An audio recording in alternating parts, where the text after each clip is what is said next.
அனைவருக்கும் வணக்கம் நண்பர்களே. நாம் இன்னைக்கு இந்த பதிவில் சூரிய பகவானை ராசி அதிபதியாக கொண்ட சிம்ம ராசி நேயர்களுக்கு பிறந்திருக்கும் ஆடி மாதம் என்ன மாதிரியான பலன்கள் கொண்டு வந்திருக்கு, மேலும் ஆடி மாதத்தின் சிறப்புக்குரிய நாட்களில் நாம் என்ன செஞ்சால் நம்மளோட வாழ்க்கை அப்படிங்கிறத மென்மேலும் நல்ல வகையில் கொண்டு செல்ல முடியும் அப்படிங்கிறதையுமே பார்க்கலாம்.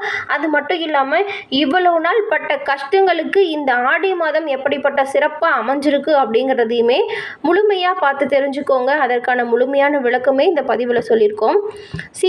சிம்மம் ராசி அப்படின்னு சொன்னால் 12 ராசியிலுமே 5ஆவதாக வரக்கூடியதாக அமைஞ்சிருக்குங்க. இது சிங்கத்தின் தலையை குறிப்பதாக இதன் சின்னம் அமைஞ்சிருக்கும். அது மட்டும் இல்லாமல் சிம்மம் ராசி கிரகங்களிலேயே முதன்மையாக விளங்கக்கூடிய சூரிய பகவானால் ஆளப்படும் ஒரு ராசி அப்படின்னே சொல்லலாம். இந்த சிம்மம் ராசியில் உள்ள இவங்க எந்த ஒரு விஷயத்தையுமே நிலையான முடிவு எடுக்கக்கூடியவங்களாக இருப்பாங்க.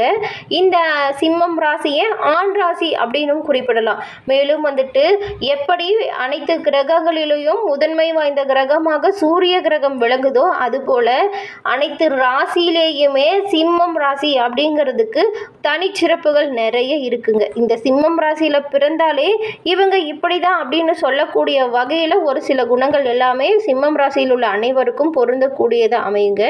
இவங்க கிட்ட படைப்பாற்றல் அப்படிங்கிறது அதிகமாக இருக்கும். அது மட்டும் இல்லாமல் இவங்க ஒரு விஷயத்தில் முடிவு எடுத்துட்டாங்களா அந்த விஷயத்தில் ரொம்பவும் தீர்க்கமாக இருப்பாங்க. யார் சொன்னாலுமே அந்த முடிவுலேருந்து மாறாத நிலைப்பாட்டை கொண்டவங்களாக திகழ்வாங்க இந்த சிம்மம் ராசிக்காரங்க. சிம்ம ராசியில் இருக்க இவங்க எல்லோர்கிட்டையுமே ரொம்பவும் பாசமாக நடந்துக்கக்கூடிய இயல்பாக இருப்பாங்க. எந்த ஒரு சூழ்நிலையுமே மகிழ்ச்சியுடையதாக மாற்றக்கூடிய இயல்பு இவங்கக்கிட்ட இருக்கும். நம்பிக்கையான இவங்க எந்த ஒரு விஷயத்தையும் இவங்க நம்ம நம்பி சொன்னால் அதை எப்பேற்பட்ட சூழ்நிலையுமே வெளிக்காட்ட மாட்டாங்க. இவங்கக்கிட்ட நம்மளோட விஷயத்தை நம்பி சொல்லலாம். அது மட்டும் இல்லாமல் இவங்க மற்றவங்களுக்கு உதவுறதுல தாராள குணம் கொண்டவங்களாக இருப்பாங்க. இவங்களுக்கு சிறந்த திறமை எதில் இருக்கும் அப்படின்னு பார்த்தா இந்த நாடகத்தில் உச்சரிக்கப்படும் விஷயம் இருக்கு இல்லையா, இதெல்லாமே திறமை அதிகமாக இருக்கும்.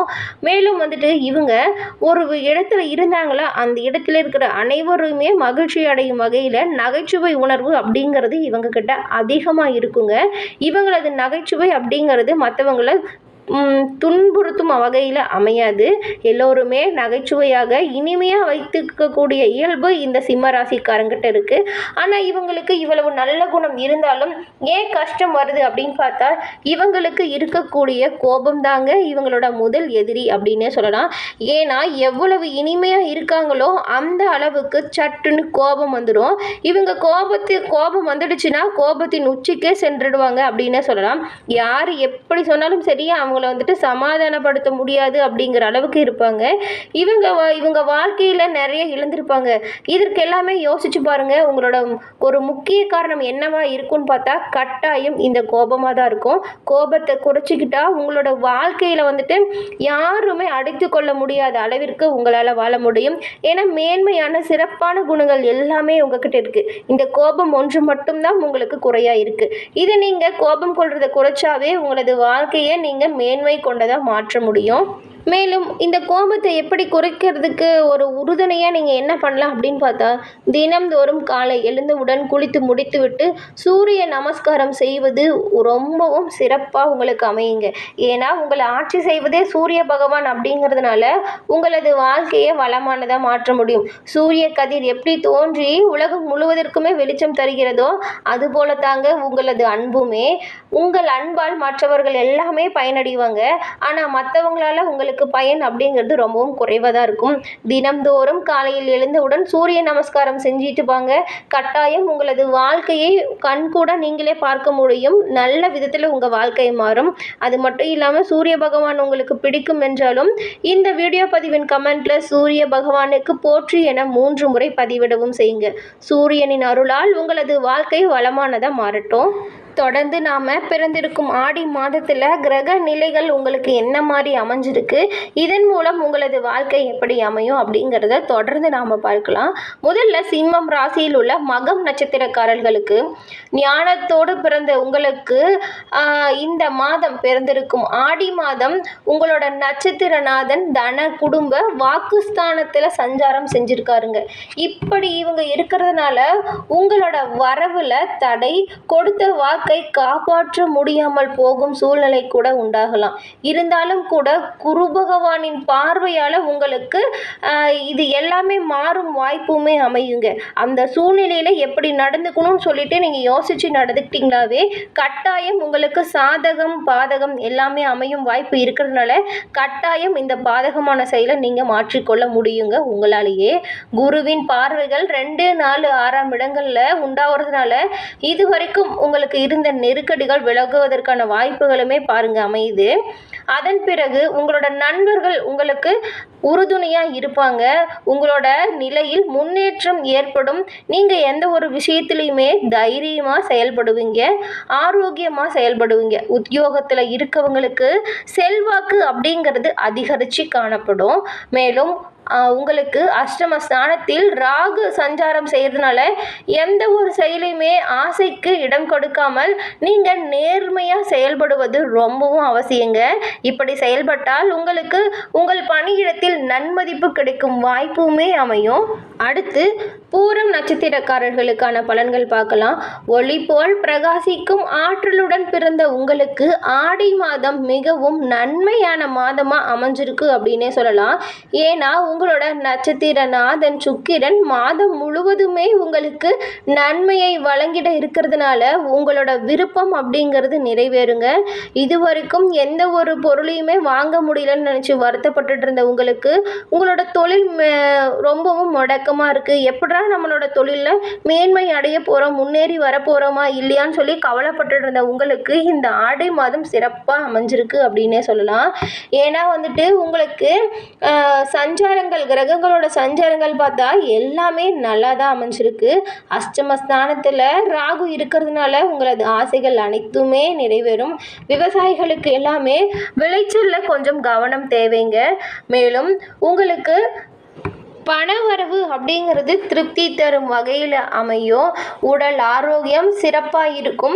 இதுவரை இருந்த மருத்துவ செலவுகள் அப்படிங்கிறது படிப்படியாக குறைஞ்சி மருத்துவ செலவுலேருந்து நீங்கள் விடுபட முடியும். அது மட்டும் இல்லாமல் சனி பகவான் வக்கரம் அடைந்திருப்பதுனால இதுவரைக்கும் எவ்வளவோ நெருக்கடிகளை நீங்கள் சந்திச்சிருப்பீங்க. அந்த நெருக்கடிகள் அனைத்துமே 1 இல்லை 2 இல்லைங்க, இது வரைக்கும் நீங்கள் பட்ட கஷ்டங்களுக்கு பலனாக இந்த ஆடி மாதம் பிறந்திருக்கு அப்படின்னே சொல்லலாம். சனி பகவான் வக்கரம் அடைஞ்சதுனால இதுவரைக்கும் உங்களோட அனைத்து செயல்களில் இருந்த பிரச்சனைகள், தடைகள் எல்லாமே உங்களை விட்டு விலகிடும். உங்களோட வாழ்க்கை முன்னேற்றம் காண்பதற்காகவே அப்படின்னே சொல்லலாங்க. அது மட்டும் இல்லாமல் புதிய முயற்சி செய்கிறீங்கன்னு வச்சுக்கோங்களேன், அந்த விஷயத்தில் மட்டும் கூடுதலாக நீங்கள் கொஞ்சம் கவனம் செலுத்தினா ரொம்பவும் நல்ல மாதமாக உங்களுக்கு இந்த மாதம் அமையும். அடுத்து உத்திரம் 1ஆம் பாதக்காரர்களுக்கான பலன்கள். நினைத்ததை சாதிக்கும் சக்தி மிக்கவரான உங்களுக்கு இந்த ஆடி மாதம் நீங்கள் சிந்தித்து செயல்பட வேண்டிய மாதமாக அமைஞ்சிருக்குங்க. ஏன்னா உங்களோட ராசிநாதன் விரய ஸ்தானத்தில் சஞ்சாரம் செய்கிறதுனால எதிர்பாராத ஒரு சில செலவுகள் வரக்கூடுங்கிறதுனால நீங்கள் முன்ஜாக்கிரதையாக இருக்கிறது ரொம்பவும் அவசியம். நீங்கள் ஈடுபடுற ஒவ்வொரு செயலையுமே கொஞ்சம் போராடி முடிக்க வேண்டிய சூழ்நிலை இருக்குங்க. மேலும் வந்துட்டு நேரத்திற்கு நீங்கள் உணவு, உறக்கம் இது எல்லாமே எடுக்கிறதுக்கான முயற்சி செய்யுங்க. மேலும் உங்களுக்கு பொருளாதார ரீதியாக பார்த்தா நெருக்கடி அப்படிங்கிறது விலகுங்க. மேலும் மனசஞ்சலங்கள் மட்டும் ஏற்பட்டு மறையக்கூடியங்கிறதுனால அனைத்து விஷயத்திலையுமே நீங்கள் ரொம்பவும் முன்ஜாக்கிரதையாகவும் கவனமாகவும் செயல்படுவது நல்லதாக அமையும். ஆனாலும் வரவேண்டிய பணம் எல்லாமே கூடிய விரைவில் வந்து சேர்ந்துருங்க. இதுவரை வராத கடனுமே வந்து சேர்ந்துடும். ஒரு சிலருக்கு எல்லாமே புதிய சொத்துக்கள் வந்து சேரும் வாய்ப்பு வருங்க. அஷ்டமஸ்தானத்தில் ராகு சஞ்சாரம் செய்கிறதுனால வெளிநாட்டு முயற்சியில் கொஞ்சம் தடை ஏற்படும் வாய்ப்பு இருக்குது. குடும்பம் சுகம் சத்ரு ஸ்தானத்தில் குருவின் பார்வை உண்டாகிறதுனால உங்களோட குடும்பத்தில் மகிழ்ச்சி அப்படிங்கிறது அதிகரித்து காணப்படும். உடல்நிலையில் இதுவரை இருந்த கோளாறுகள் நீங்கி உடல்நிலை சீராகும். இதுவரை உங்களோட தொழில் மற்றும் குடும்ப உறவுகளில் இருந்த எதிர்ப்புகள் அனைத்துமே விலகி உங்களுக்கு மகிழ்ச்சிகரமான மாதமாக இந்த மாதம் அமையும். நினைத்ததை நினைத்தபடி நடத்தி கொள்ள இந்த மாதம் உங்களுக்கு சிறப்பாக அமைஞ்சிருக்கு அப்படின்னே சொல்லலாம். ஓகே ஃப்ரெண்ட்ஸ், நீங்கள் தொடர்ந்து சூரிய பகவான் வழிபாட்டை மேற்கொள்ளுங்க. சூரிய பகவான் வழிபாட்டால் உங்களது வாழ்க்கையில் நன்மை உண்டாகும். இந்த பதிவு உங்களுக்கு பயனுள்ளதாக அமைஞ்சிருக்கும்னு நினைக்கிறோம். இந்த பதிவு உங்களுக்கு பிடிச்சிருந்தா லைக் பண்ணுங்கள், ஷேர் பண்ணுங்கள், கமெண்ட் பண்ணுங்கள். நம்மளோட சேனலை நீங்கள் இப்போ தான் ஃபர்ஸ்ட் டைம் பார்க்குறவங்களா இருந்தால் சப்ஸ்கிரைப் பண்ணி வச்சு கூட வர பெல் ஐக்கானை கிளிக் பண்ணி வச்சுக்கோங்க. நன்றி நண்பர்களே, நன்றி, வணக்கம்.